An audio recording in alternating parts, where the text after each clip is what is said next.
ஒரு கிராமத்தில் முக்கால்வாசி பேர் IAS IPS ஆபீசர்கள், மற்ற பாதி பேர் பிசினஸ் மேன்கள். இந்தியாவையே திரும்பி பார்க்க வைத்த ஒரு குட்டி கிராமம்.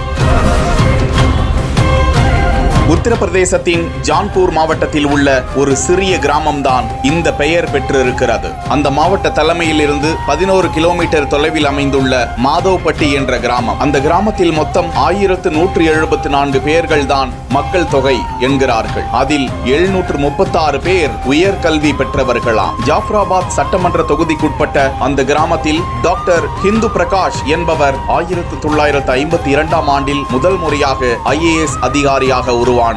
மேலும் UPSCயில் 2வது மதிப்பு பெற்று அந்த கிராமத்திற்கு பெருமை சேர்த்திருக்கிறார். அடுத்ததாக 1995ஆம் ஆண்டு வினய் சிங் என்பவர் அந்த தேர்வில் 13வது இடத்தை பிடித்து பீகார் மாநிலத்தின் தலைமை செயலாளராகி அந்த கிராமத்திற்கு பெருமை சேர்த்தார். அதற்கு முன்னதாக 1964ஆம் ஆண்டில் சத்ரசல் சிங் என்பவர் IAS தேர்வில் தேர்ச்சி பெற்று தமிழகத்தின் தலைமை செயலாளராக பதவி வகித்திருக்கிறார். அதே ஆண்டில் அஜய் சிங் மற்றும் 1968ஆம் ஆண்டில் சசிகாந்த் சிங் என்பவரும் IAS அதிகாரிகளாக உருவாகி இருக்கின்றனர். இந்த நால்வரும் சேர்ந்து அந்த கிராமத்தில் உள்ள மாணாக்கர்களை ஊக்கப்படுத்தி வந்தார்களாம். தற்போது அந்த கிராமமே IPS IAS அதிகாரிகளின் ஃபேக்டரி என்று பெருமையுடன் அழைக்கப்படுகிறது. ஒரு வீட்டிலோ, ஒரு கிராமத்திலோ, ஒரு நகரத்திலோ தான் படித்தோம், தான் முன்னேறினோம் என்று அப்படியே சென்று விடாமல் பல ஏழை எளியோருக்கும் தனக்கு தெரிந்ததை சொல்லிக் கொடுத்து ஊக்கப்படுத்தி பயிற்சி அளித்து அவர்களையும் முன்னேற செய்து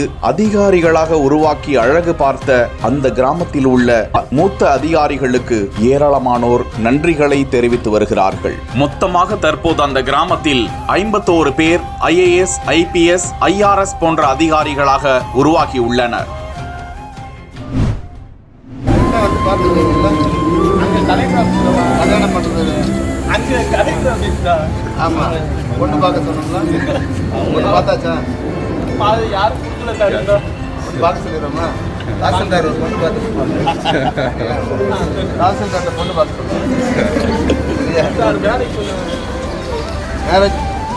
பண்ணாத பொண்ணுதான் பார்க்கலாம்.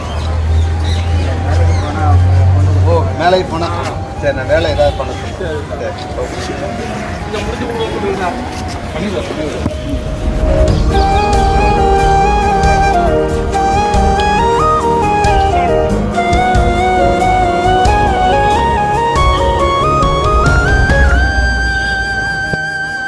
இவருக்கு ஒரு பெண்ணை பார்த்து கல்யாணம் பண்ணி வைங்கப்பா, இவருக்கு ஒரு வேலை வாங்கி கொடுங்கப்பா அப்படின்னு சிரிச்ச முகத்தோட இந்த மாதிரி திருமணம் ஆகலன்னு சொன்ன மாற்றுத்திறனாளிக்கு திருமணம் செஞ்சு வைங்க அப்படின்னு மாவட்ட ஆட்சியர் வட்டாட்சியர் கிட்ட தெரிவிச்சிருக்காரு. மக்களோட மக்களா, மக்களுக்கு இணக்கமா இருக்கக்கூடிய மாவட்ட ஆட்சியர் அப்படின்னு இவரை மக்கள் புகழ்ந்துட்டு வராங்க. மாற்றுத்திறனாளி கிட்ட மாவட்ட ஆட்சியர் இப்படி பேசக்கூடிய